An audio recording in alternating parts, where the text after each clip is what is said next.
Magandang araw po sa inyo lahat mga viewers. Ako po si Rebecca Mendoza. Ako po muli magsasagot ng mga 10 mga katanungan. Meron po ko ditong hinandang props. Itong props na ito ay naglalaman po ng mga 10 mga tanong. Ang gagawin ko po dito ay bubunutin ko po ito pa isa-isa, babasahin ko po ang mga tanong at ito po ay sasagutan ko hanggang sa makomplete ko po ang lahat ng mga 10 questions na ito. Itong mga questions na ito ay matagal ko na po itong inipon sa aking notebook. Ako po ang lahat ng nag-effort at nag-search ng mga tanong na to. Anyway, ito po ay pang 30 videos ko na po ito sa Q&A at ngayon ay magsisimula na po ako.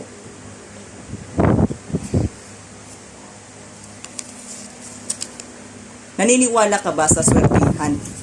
Ito ay akin din pinaniniwalaan. Tulad na lamang ng mga tao na nababalitaan natin na merong nananalo sa jackpot na loto at iba pa. Pero para tayo ay swerte hindi nang matagal, ay kailangan ay matuto tayong magtiyaga, magsikap, magsinop, at samahan pa rin natin ito ng pagdarasal at pagpapakumbaba upang ang pagpapala ay hindi mawawala sa atin.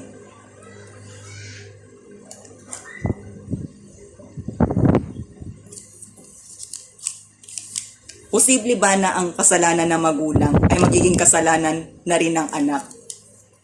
Ito ay depende. Kapag ang isang anak ay maliit pa at hindi pa niya naiintindihan kung ano ang tama at mali, ay pwedeng maging ligtas ang anak sa kasalanan ng mga magulang.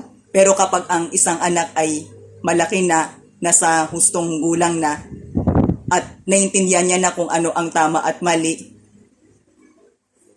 at alam niyang ang ginagawa ng kanya mga magulang, lalo na kapag siya ay nakikinabang din dito, ay pwede na rin siya maging dawit sa kasalanan.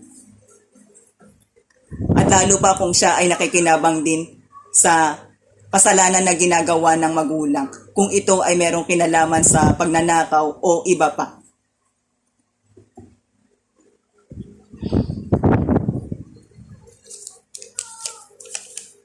Sa pag-ibig, higit bang paiiralin ang puso kaysa sa isip? Sa aking pananaw, ito ay pantay. Dahil kaya nga tayo binigyan ng pag-iisip para ito ay atin din gamitin. At nakakatulong din ito para mas lalo natin makilatis ang isang tao. At kapag ang isang tao ay nagkakamali, ay hindi kailangan na paiiralin natin dito ay ang awa, kundi ang kailangan dito ay ang pagtutuwid, kahit pa siya ay masaktan.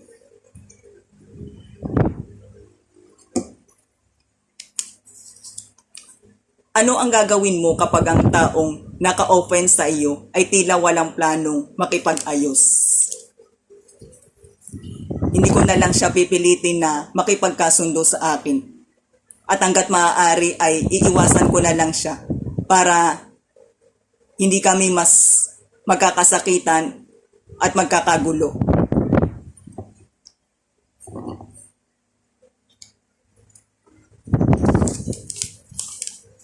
Kapag ba nilabag mo ang kagustuhan ng mga magulang mo, masasabi mo bang suwail ka? Ito ay depende. Sapagkat hindi rin naman sa lahat ng pagkakataon ay lagi natin kailangan dumepende sa ating mga magulang. Lalo na kapag tayo ay malaki na at nasa hustong gulang na. Sapagkat meron ding mga pagkakataon na tayo pa rin mismo ang higit na nakakakilala sa ating sarili. Tayo ang nakakaalam ng ating strength at ng ating weakness. Pero ang importante pa rin dito ay tama pa rin ang ating pipiliin. At ipaliwanag natin sa ating magulang na maayos kung ano ang ating gusto. At wag na wag pa rin natin silang sisigawan at makakaramdam ng matinding pagtatampo.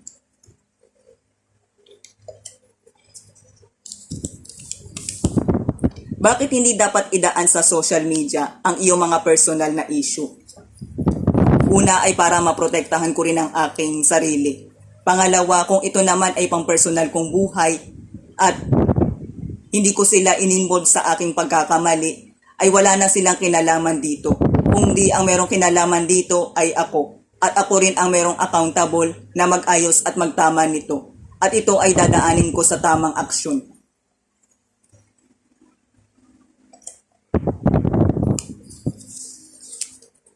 Totoo ba ang kasabihan na kung ano ang puno ay siya rin ang bunga? Ito ay akin din pinaniniwalaan. Pero meron din itong pag-asa na maputol kung ang history nito ay hindi maganda. Ito ay dapat ngang maputol upang hindi lumaganap ang kasamaan at hindi ito mapasa. At magagawa lamang natin ito kung tayo ay taus-pusong magdadasal,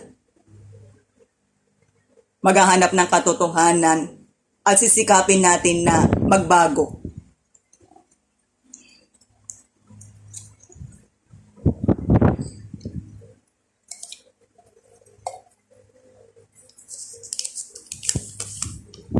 Batay sa iyong naging karanasan, masasabi mo bang sapat na ang mga natutunan mo sa buhay?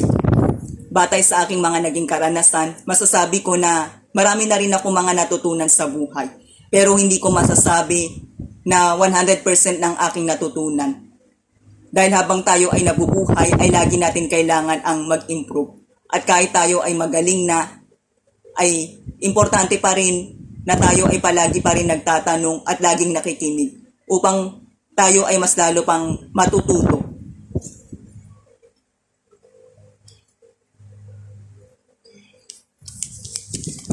Naniniwala ka ba na may tamang panahon? Ito ay aking pinaniniwalaan.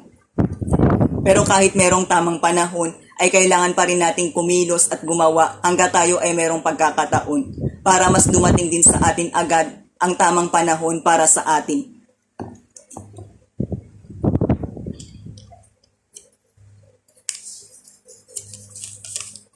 Ano ang katangian ng isang taong may integridad? Ang katangian ng isang tao na mayroong integridad ay yung meron siyang takot na gumawa ng kasalanan. Sapagkat kapag ang isang tao ay meron siyang takot na gumawa ng masama, ay sapat na sa kanya ang magkaroon ng malinis na pangalan. At ito ang kanyang pinakapahalagahan.